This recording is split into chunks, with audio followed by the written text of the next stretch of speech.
Olá, aqui é Felipe Oliveira. Eu estou aqui para te ajudar a vencer os desafios da era digital.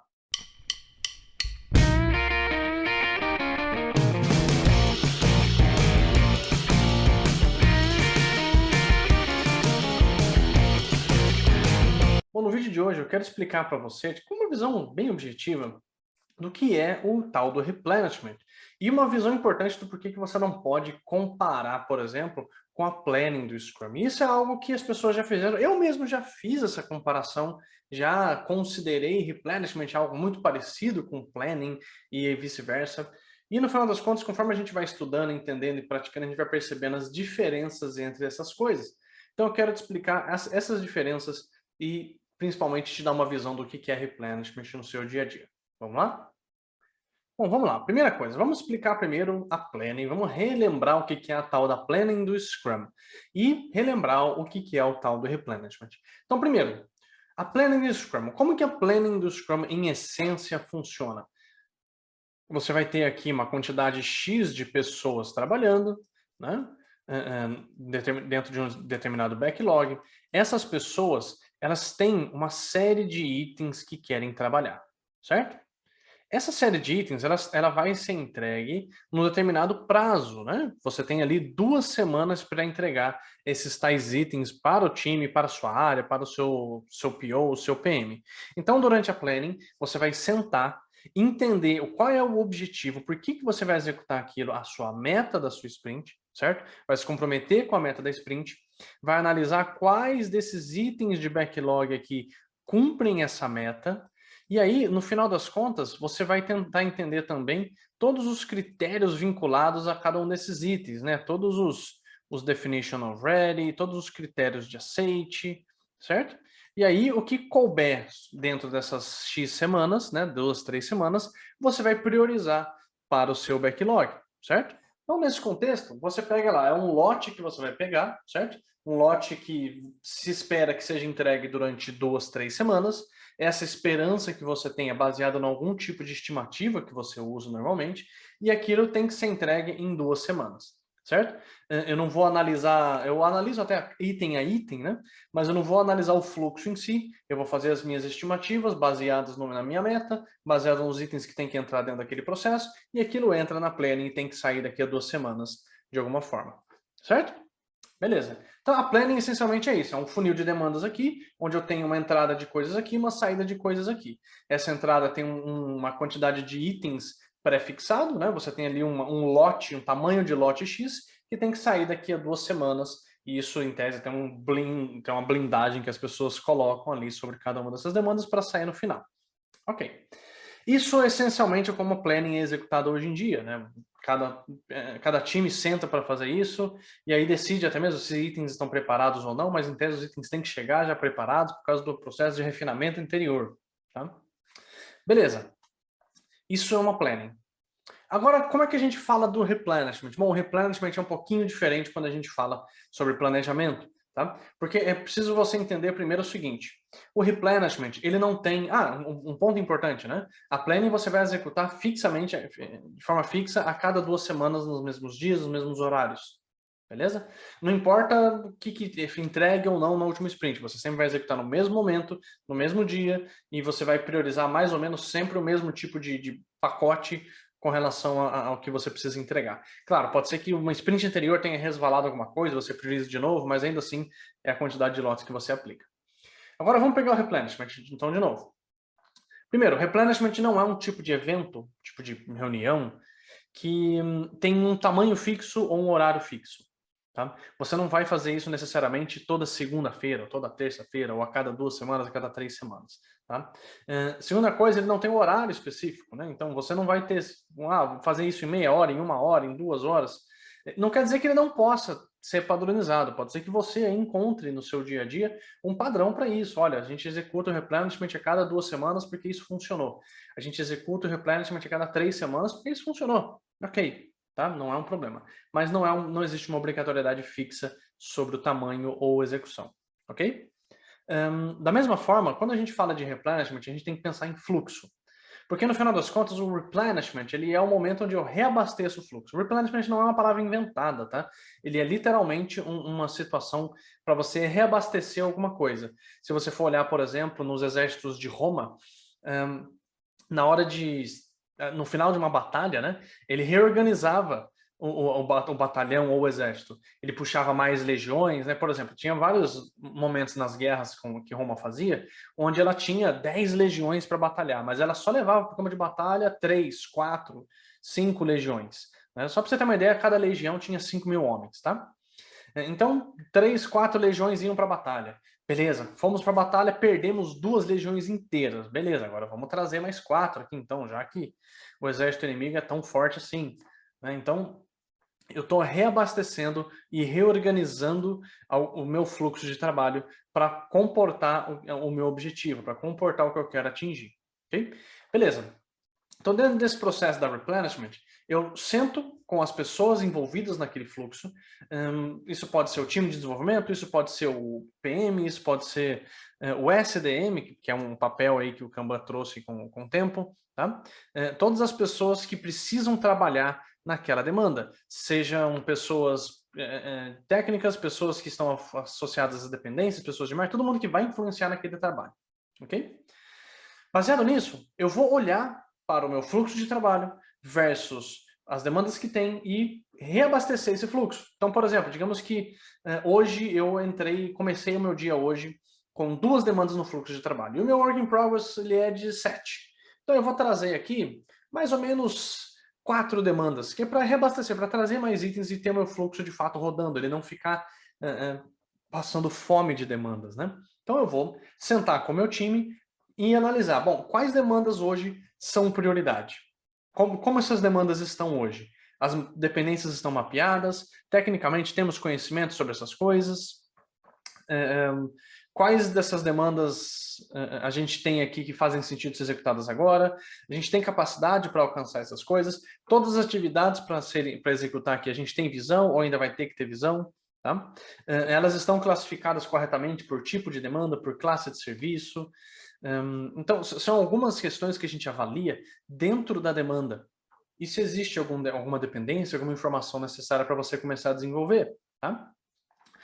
Nessa situação, como eu falei, você precisa ter uma visão de como é o seu fluxo, ter uma visão da sua capacidade atual e trazer demandas que vão reabastecer esse fluxo baseado na sua capacidade. Tá? É o momento onde você faz compromissos, é o momento onde você decide quais são as demandas que vão ser trabalhadas, é o momento onde você reabastece não só o que vai ser desenvolvido agora, mas às vezes o próprio buffer do seu time. Né? Digamos que você tem ali, o nosso work in progress ele é de 7, mas a gente sempre deixa 3 de buffer aqui.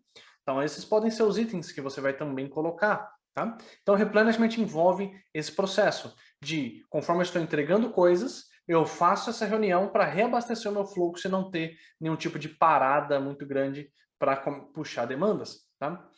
Tem momentos em que esse processo de replenishment ele pode acontecer pós-refinamento ou antes do refinamento. Particularmente, eu aconselho fazer o replenishment antes do refinamento. Tá? Para fazer com que o refinamento seja um trabalho dentro do fluxo de trabalho do downstream, para fazer com que o refinamento seja um trabalho que você tenha que executar dentro desse processo. Isso tem seus riscos e seus significados também, tá? Não é simplesmente, olha, eu acho que é assim porque é assim. Quando você trabalha com o refinamento dentro do processo, a partir do momento que você se compromete, né, as atividades fazem parte do fluxo. Ao mesmo tempo, você tem que entender o quanto que o seu refinamento viabiliza ou inviabiliza demandas. Se o seu refinamento inviabiliza demandas, então talvez não tenha que ser uma boa abordagem colocar o replenishment antes do refinamento. Simplesmente porque eu ainda não tenho uma decisão de fato que eu vou desenvolver aquilo. Se o meu refinamento pode invalidar alguma coisa, então provavelmente ele cancele a demanda. Então talvez o replenishment não faça sentido aí. Talvez o replenishment possa ser executado após refinamento e a tomada de decisão que aquilo tem que ser executado e temos todas as informações para de fato começar a desenvolver. Beleza? Mas se você não inviabiliza ou não invalida a sua demanda e sim prepara ela para conseguir seguir o processo, então eu aconselho você fazer sim o replenishment antes do refinamento. Porque ali você também estabelece o seu compromisso, você faz os acordos, você mapeia já as dependências, os riscos, tá? Tudo que precisa ser desenvolvido naquela demanda você traz para o contexto.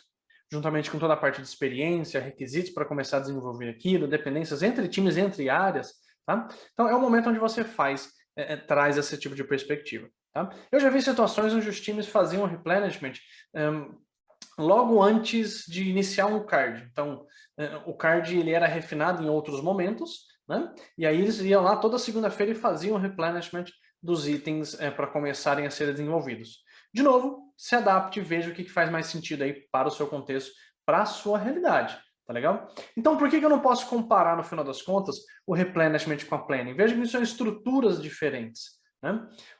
Eu estou pegando uma quantidade X de lotes e colocando uma expectativa de prazo de 2 semanas, baseado num histórico X que o time usa. O outro, eu estou reabastecendo conforme a demanda permite, conforme a capacidade do meu fluxo permite. Primeiro, o replenishment ele foca no fluxo de trabalho e não na quantidade do lote, não no tempo específico. Tá? Ele é baseado no fluxo. Ele é baseado na capacidade que o fluxo tem de comportar demandas. Não é aquele abre porta, fecha porta, abre porta, fecha porta. Abre porta, entra demanda, fecha a porta, o que sair dali é ok, depois abre de novo. Tá? Então, eu tenho uma estrutura que não só flexibiliza mais o trabalho, faz com que você consiga tomar melhores decisões nesse fluxo, onde quais demandas entram, como que elas entram, quais os tipos de classificações que eu posso fazer já no começo, o processo para mapear isso também é mais suave, e de novo, você não tem algo fixo para executar, você faz de fato um sistema puxado, onde conforme abre capacidade no seu fluxo, você traz mais demanda. Sistema puxado é isso, como a gente já falou, não é que eu vou só trabalhar aqui com o que me demandarem anteriormente. Não é simplesmente isso. Envolve eu limitar o trabalho dentro do fluxo de trabalho e só puxar demandas quando eu liberar demandas do meu fluxo e controlar esse equilíbrio de forma que eu não tenha sobrecarga, mas também não tenha starvation, né? Que é exatamente aquele processo dos times não terem demandas para trabalhar. Tá? Obviamente que dentro desse processo, dentro do replenishment, precisa ter alguém influenciando na tomada de decisão no upstream, né, antes do replenishment, que é essencialmente quais demandas a gente vai executar, por que vamos executar essas demandas, deveríamos de fato executar isso?